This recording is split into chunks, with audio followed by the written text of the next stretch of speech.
This presentation is going to be pretty awesome because we're going to be talking about our day-to-day functionality, what we're doing right now at APA, and what works best for us. So role of offsite adoptions, we kind of covered this in 1.0, but this is just kind of a summary. Promoting no-kill, we still, even with the facility, we do a lot of offsite adoptions because it still gets our name out there, it gets us in the public where we need to be. Some people are a little timid or intimidated about visiting an actual shelter. So still having those offsite adoptions gets our name out there and reaches people that may not be expecting us. So that's definitely a priority for us. Hiring staff with sales and event experience is really important to help promote those offsite adoptions and events, as well as traffic and adoptions and incorporating new volunteers. So having somebody that's experienced and comfortable with recruiting people and talking to people is going to be really positive. Community education as well and fundraising are all good things that offsite adoptions help out with as well, again, getting us out there, getting our name into the public. So the cool thing about our situation at our Town Lake facility is our highly adoptable dogs and puppies are kind of hidden in our back, and we kind of plan that out just to make sure that everyone gets a fair chance to be seen by the public. Of course, everybody's wanting to come in the door and see the cute puppies right away, but we like to get them to see the other long stay adult dogs first and then make their way back to the back of Stray 2, which is where we have our small dogs and puppies most of the time. So that helps us as well with our busy weekends. We don't want to have 20 empty kennels right in the front because those are really good areas for potential adopters to be looking. So we want our big dogs, our longer stay dogs, to be in those areas as well. Volunteers. Recently we've come up with not recently I guess, but with a color collar system. All of our dogs are color coded. There's pink, orange, green, silver, blue, and red, and that's all based solely on how they behave on leash inside the shelter. And we've come up with training for each volunteers to be able to handle each specific one of those collar colors. The mentoring program is kind of the next step after just a general volunteer orientation, and that's really cool. That's when new people coming straight from orientation can come and hang out with some of our more seasoned volunteers, and they can actually go through the process of getting the dogs out of the kennel and walk them through it, as opposed to just us telling them through word of mouth. So we've seen just volunteers being a lot safer and just being more confident taking the dogs out for the first time after going through these mentoring sessions. The hours system, this is kind of how we hold our volunteers accountable. After they've had a certain number of hours dog walking, they're given more freedoms and able to have more opportunities to take different dogs out and take different training classes and stuff like that. So that kind of keeps them coming back. It's something to work for, kind of like a ladder to climb. And it also keeps us from kind of wasting our time training people that come for a day and then never come back. So this kind of lays out our color codes. Like a green collar is kind of the easiest. That's just like a young puppy or something that anybody can take out. A pink collar, that just means they may pull a little bit on leash. And I would like to reiterate that all of this is how the dog behaves on leash. It has nothing to do with are they friendly towards people, stuff like that. It's just how they're handling the environment on the leash in the shelter. Orange collar is some of our more shy or fearful dogs, so the training for that teaches people how to kind of go slow with getting them out of the kennel and stuff like that. Our blue collar are dogs that are a little more like jumpy and mouthy, maybe like some overgrown puppies. They do the thing where they might jump up and headbutt you and stuff like that, so that kind of teaches volunteers how to handle that. Our silver collar, that's dogs they're what we call dog reactive, meaning they might see another dog from across the courtyard and pull or bark towards them. Some of these dogs are great with other dogs, they just don't handle the barrier reactivity and stuff like that as well as others. And red collar just means they're on a very specific behavior plan, and that you have to go through the behavior team to take them out. So right now our main focus is saving the last 10%, and obviously the large breed dogs with behavior issues are going to be a challenge for anybody that is trying to meet no kill.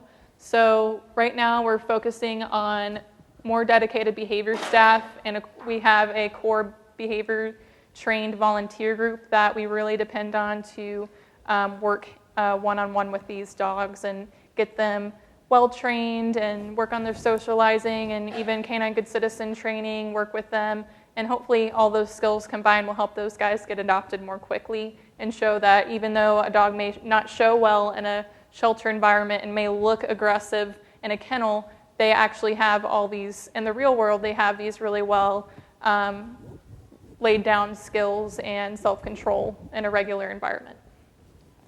We also do the supervised playgroups twice a day with our trained behavior staff people. That helps wear the dogs out to where they are showing better in the kennel with less built up stress.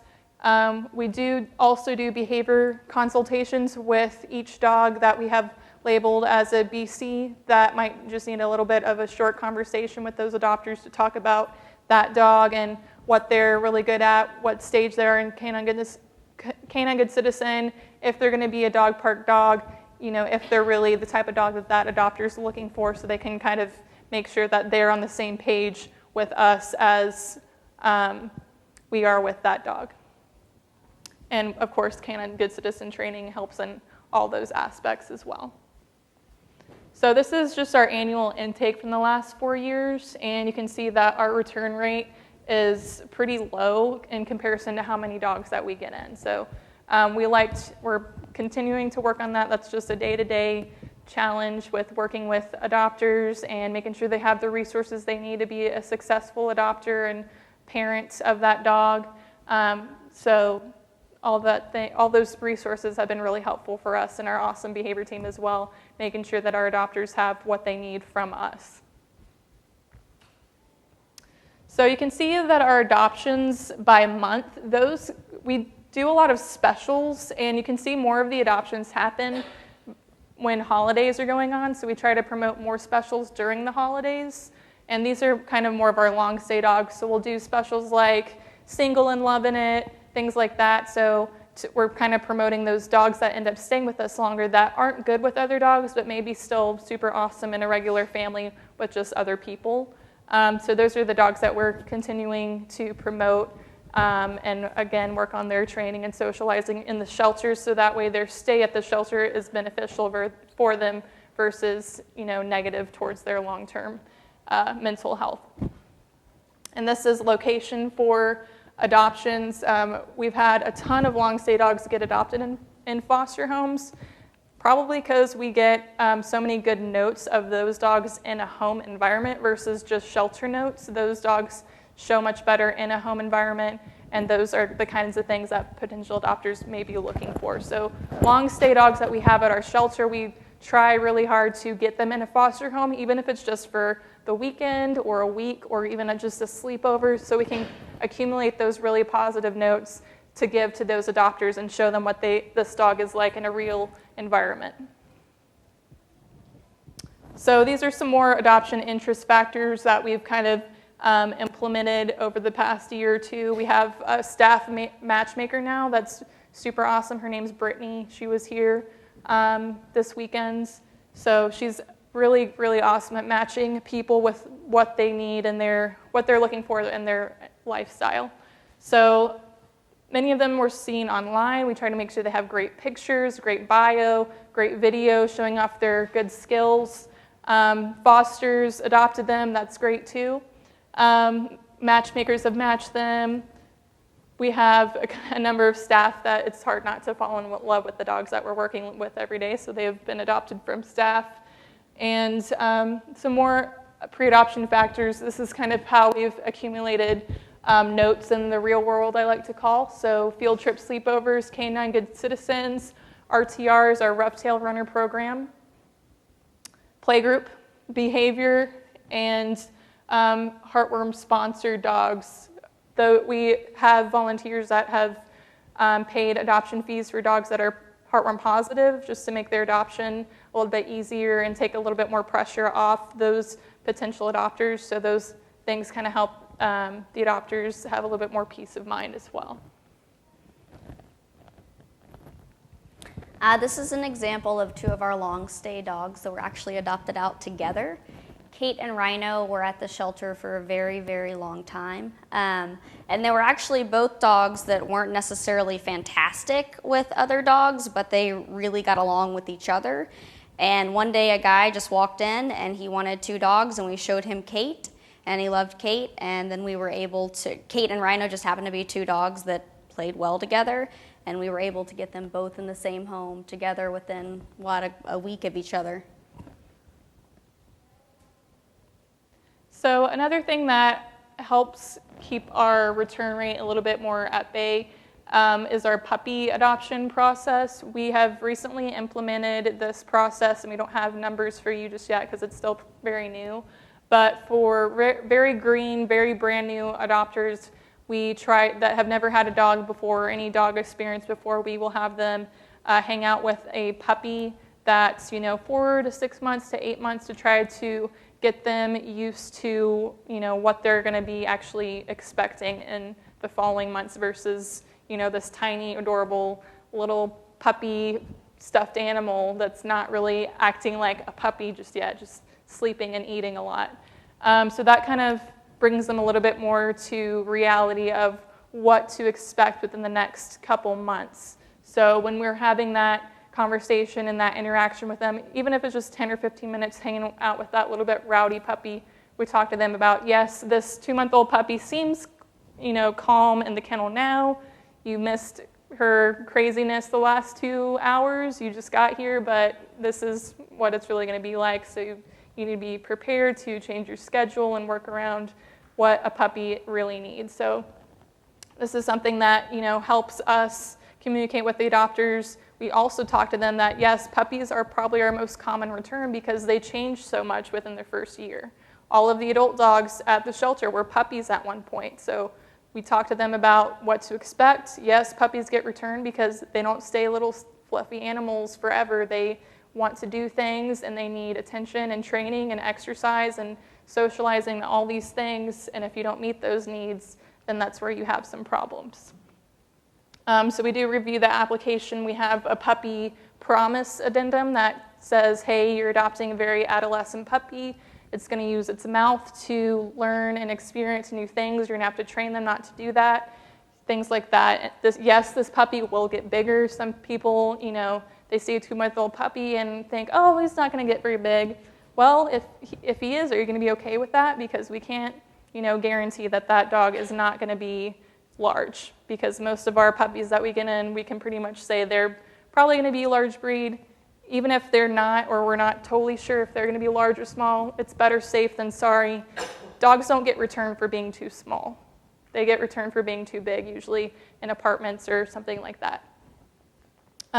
We also cover crate training and puzzle toys, along with encouraging to meet with Brittany, our matchmaker, to look into getting a little bit older dog that kind of meets what they're looking for already.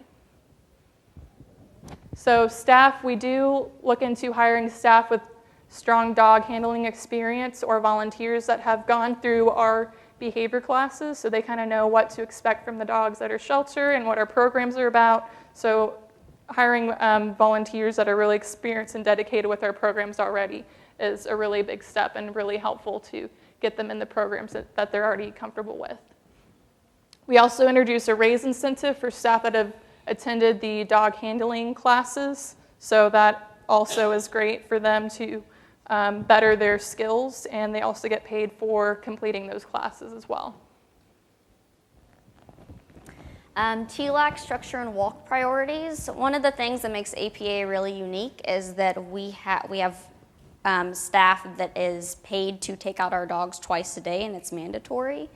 Every dog gets out a minimum of 5 to 10 minutes for a walk or play group 2 times daily. So even the dogs that can't necessarily go to play group, they get an individual walk by a staff member. At 8 a.m., our staff gets there. They start walking the dogs and or running for playgroup, running dogs back and forth to playgroup. And they do that usually from around 8 to 11, sometimes till noon, or just as long as it takes, period.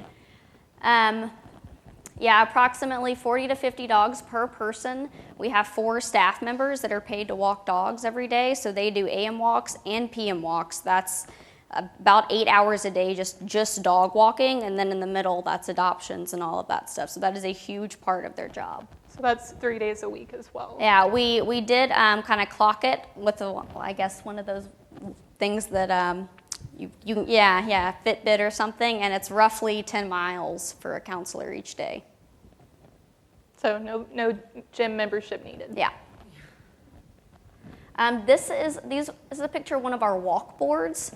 At our main facility, we have 3 rows of kennels, and each one has a walk board. You'll see that's every dog's name listed. In the second column, that's the W means they're a walk, so they don't go to playgroup. You'll see PGM, EPG2, these are different playgroup ratings. That's the different kind of groups they're in playgroup. And then you'll see on the third column the collar colors, and we kind of talked about that earlier. So that will let volunteers know, can I take this dog out? Have I gone through the proper training? I can only take out pink dogs. This dog's orange, so I can't take it out. Special instructions, no kids, you'll see stuff like that. Scared, needs leash work. And then their training collar over there, you'll see the DL for drag lead, EW easy walk, GL gentle leader. So that's the equipment you need to be looking for when you go to their kennel. It's all hung on the front of their kennel. So that tells people, do I know how to put this on? If it's not there, it should be there, stuff like that. And then their kennel numbers and the sign out times. So whenever you go to take a dog out at TLAC, you walk up to the board, you write the time it is, and you write your initials. The initials, will hold people accountable, staff members. And then we're able to see when every dog got out every morning. Right now, we're getting out the dogs in the morning, usually by around 11. Every dog's been out. TLAC structure and staff positions. So we have 4 counselors, and they all have different roles. The shift lead is kind of the counselor that's just in charge of keeping all the other counselors on track. They kind of work right under the manager with them, just keeping the day-to-day running smoothly. We have a behavior counselor that's in charge of monitoring behavior changes with the dogs, upping or downgrading collar colors, stuff like that, walking some of our more difficult dogs.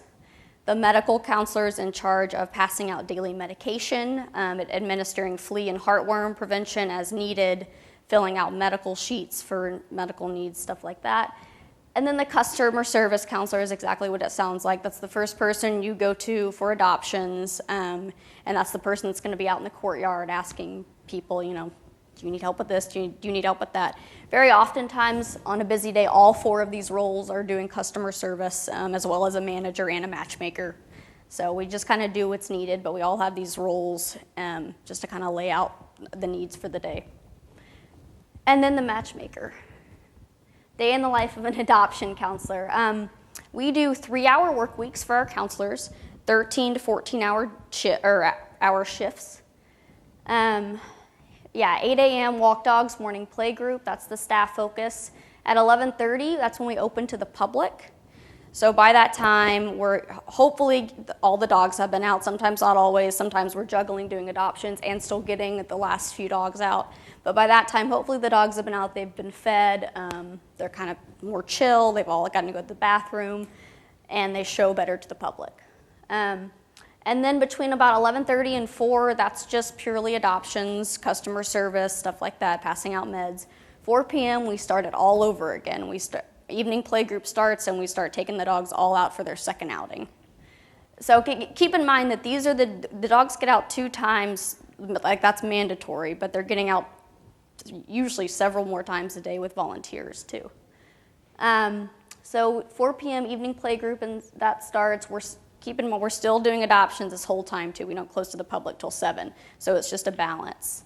7 p.m. we close to the public, and then the staff stays there and gets all the dogs out until they've all been out again, and we do PM medications. And then in the evening, the end of day report is sent, and when all the dogs have been out and they're tucked in for the night, then the counselors get to go home.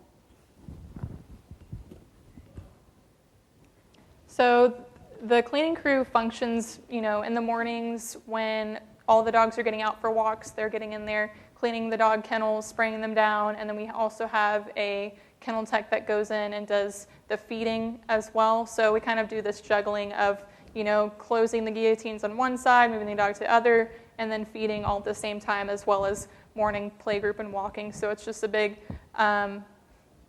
process in the morning. So the kennels are cleaned from 6 till they're done, and then feeding happens during AM walks. Everybody's usually fed by 11:30 at the latest, and everybody also gets a blanket while they're getting fed as well, so all that stuff gets refreshed. So 8 to 4, we have a person that cleans admin offices, does laundry, things like that. And throughout the rest of the day, we have a kennel tech that does spot cleaning, laundry, all that stuff. A lot of this other laundry and bowl cleaning and things like that, we rely a lot on the volunteers to help with that. And those are good things for new volunteers to get started that may not have started their mentoring program but still want to help.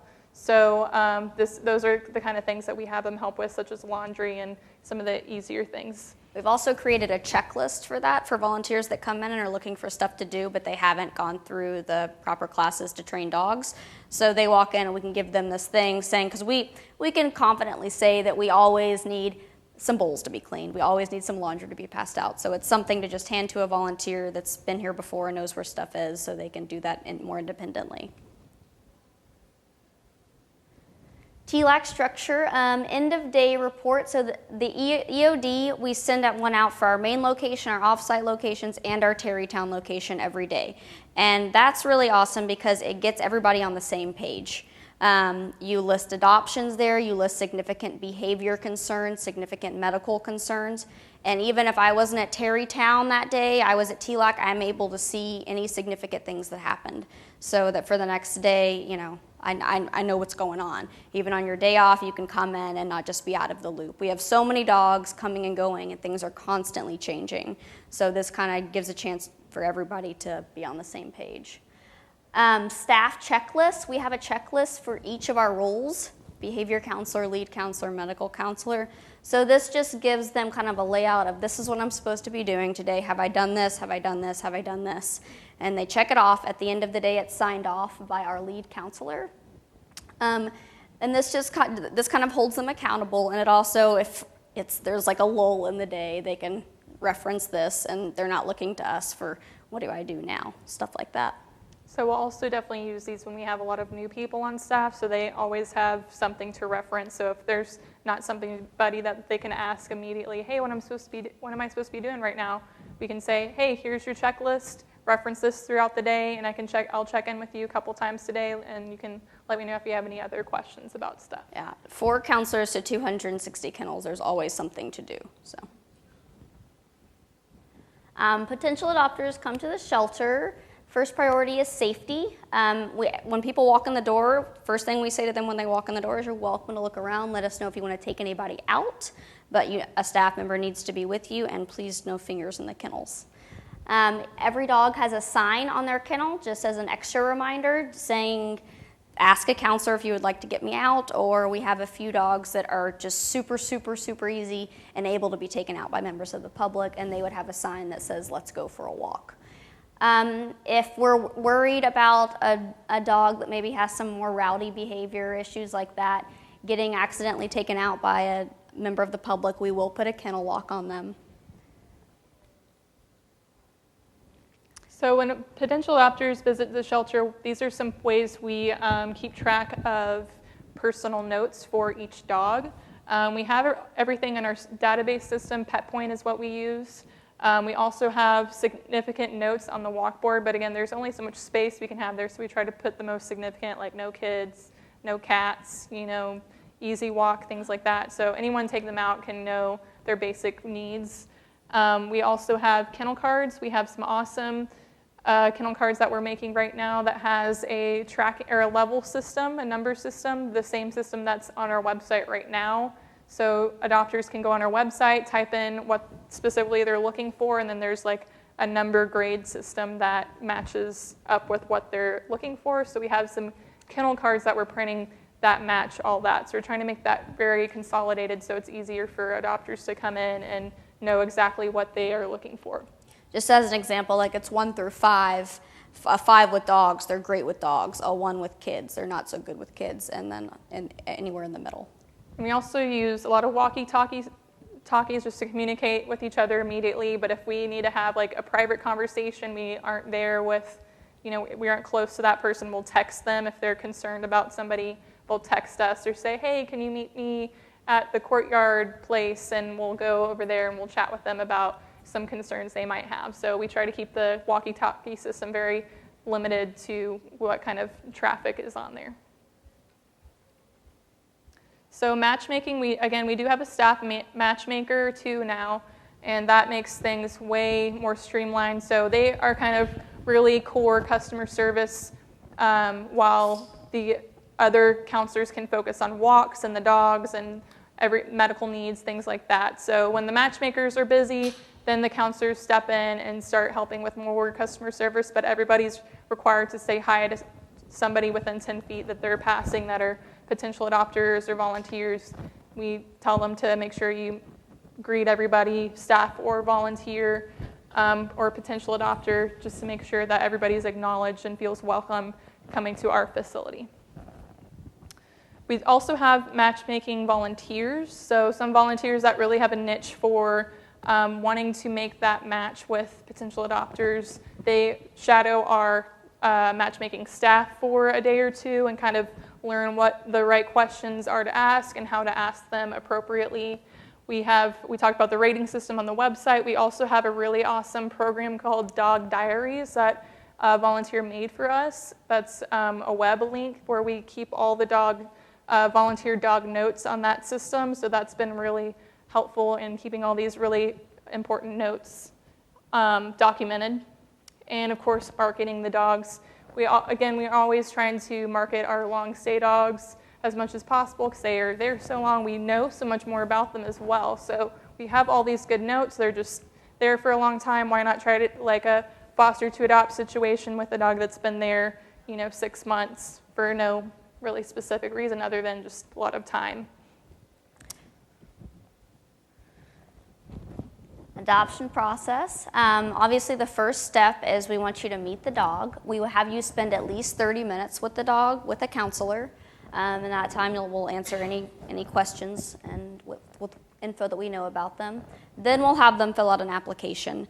We have them meet with the dog before they fill out the application. And one of the reasons for that is because we want to make sure, because every dog has different needs, right? So when you fill out an application, we want to make sure that that person's lifestyle is going to fit that dog's need. And then once the application is approved, we'll go over any addendums that need to be completed. We have a small dog addendum for puppies. The puppy promise is what she was talking about.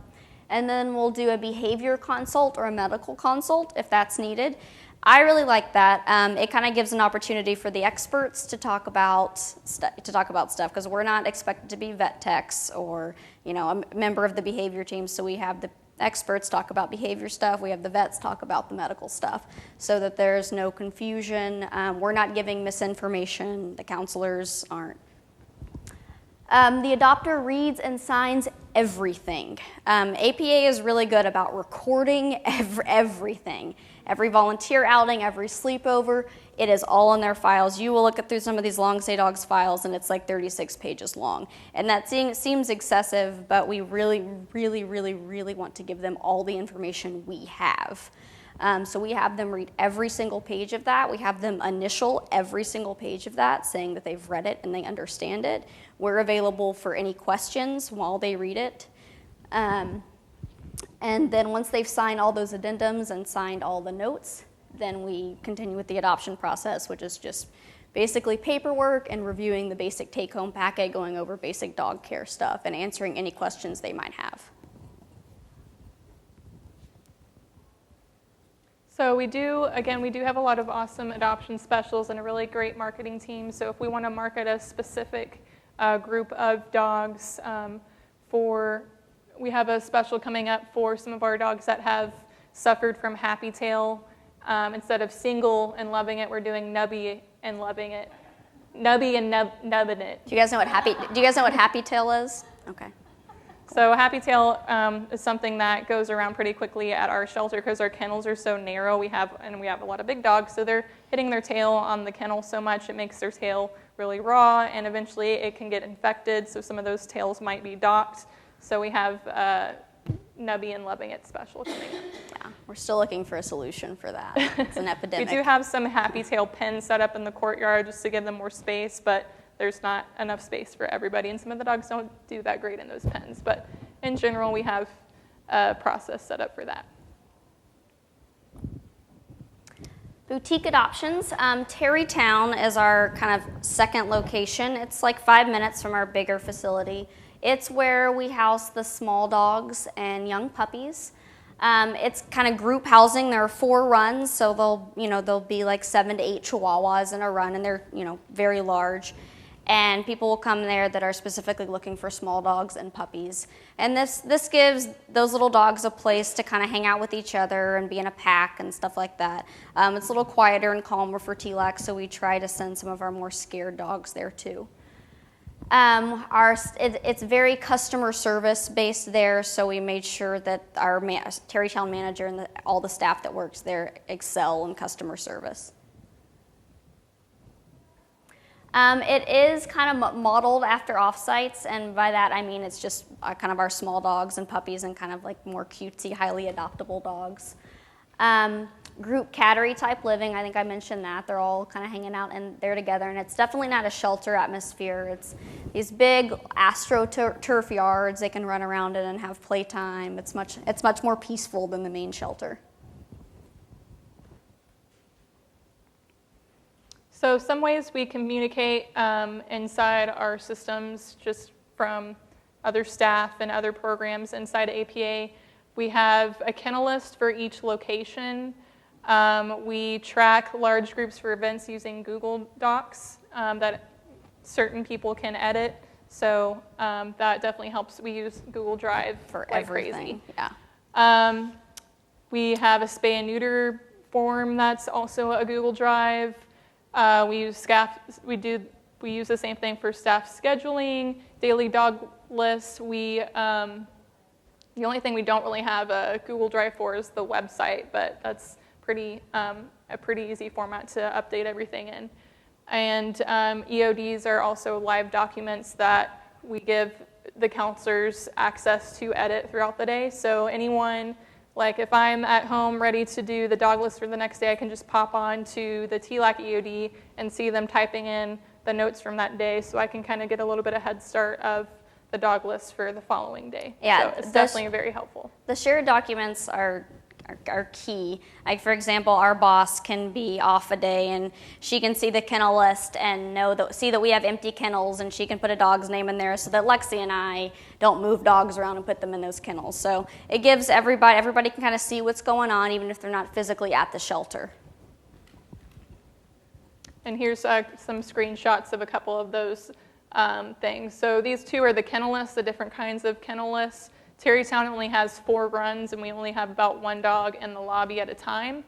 And our kennel list for TLAC has about 5 different pages, such as ISO, dogs that might be staying in the offices. Each run 1, 2, and 3 are maternity ward, as well as all those specific notes for each dog and what their handling need is. You can see it's very similar to the whiteboards.